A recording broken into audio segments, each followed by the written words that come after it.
More than a year after President Trump's election win, we're still learning more about Russian meddling in the 2016 campaign.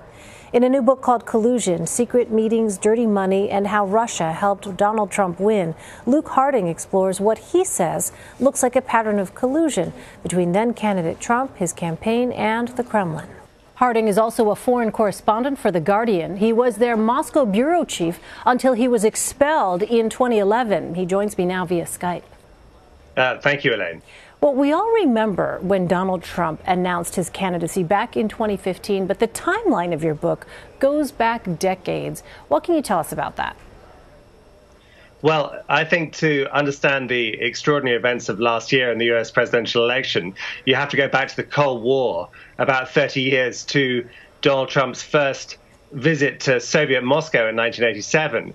And the reason I think it's significant is that he was wooed by the Soviet government. He was brought over. He went with his then wife, Ivana, on an all-expenses-paid trip. And the context, the historical context, is of the KGB, the Soviet spy agency, desperately keen to recruit Americans. And I think really it was the beginning of their interest in Donald Trump. And it was an interest that went in phases until most recently what happened last year.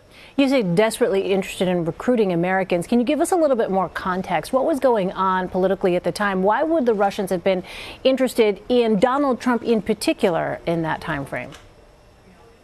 Well, they were interested in a wide variety of targets, but what we know from secret KGB memos, which subsequently kind of leaked, is that their number one priority was America. They saw America as the main adversary. This is a communist regime. And one thing I discovered was a kind of KGB personality questionnaire, if you like. The kind of people they were interested in were people who were narcissistic, perhaps corruptible, not great analysts.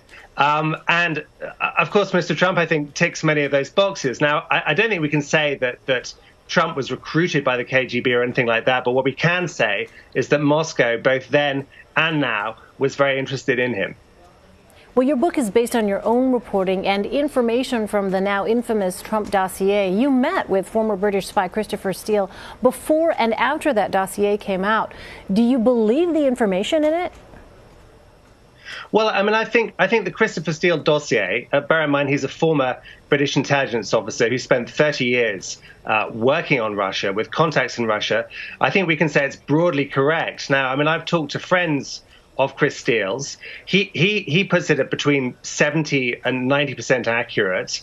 And I think, I mean, I can't speak for him, but I think he's kind of quietly confident that with the passage of time and the investigation by the special prosecutor, Robert Mueller, that actually what he said in that dossier is being kind of proven up, if you like, is being vindicated, because we now know of secret meetings featuring Trump campaign people, featuring Donald Trump Jr., featuring foreign policy aides with Russian intelligence officers, with Russian lawyers and so on.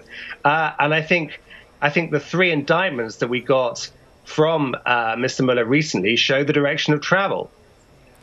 Well, there is, as you know, there are a lot of questions that are yet unanswered. Why publish this book now, while the investigations into Russian meddling are still ongoing? Well, I mean, I think it's important that this stuff is in the kind of public square, so people can kind of make their own minds up about it. I think there's been so much noise and so much kind of white heat, but relatively little understanding of the Russian side of this story. Some of the oligarchs involved in the story, like Aras Agalarov, for example, who hosted Donald Trump in 2013, famously at the Miss Universe beauty pageant, I've met. And you Paul Manafort when he was working in Ukraine for Viktor Yanukovych. And I wanted to tell a kind of multi-layered story, bringing together the American half and the Russian half in the manner of John le Carré. But obviously this is all true. This is a true story. This is nonfiction, and it's got a long way to go. So you said you wanted to put this all in the public square. Is that what you essentially want readers to take away from this book? And also, what is it that you're going to be looking for from the special counsel investigation, from the congressional investigations? What is it that you want readers to be keeping in mind as these move forward? Well, I mean, I think the big picture is that what happened in America actually is not without precedent. We've seen similar kinds of operations by Russia, by Vladimir Putin, by the Kremlin in Europe. And the goal, if you like, is to kind of tilt the board, to influence politics in Western democracies in a way that's favorable to Moscow and to the Kremlin regime. And I have to say they've had a pretty good run recently. They're happy about Brexit. They're happy about Donald Trump. One of the questions that I seek to answer in the book is, why is Donald Trump so nice about Vladimir Putin when he's often quite disrespectful of other people? And the Trump dossier by Christopher Steele suggests that the Russians have got some kind of leverage over him. And I think that's broadly correct. And I think as the Mueller investigation goes forward and these congressional hearings happen, I think the situation for Mr. Trump becomes more and more perilous.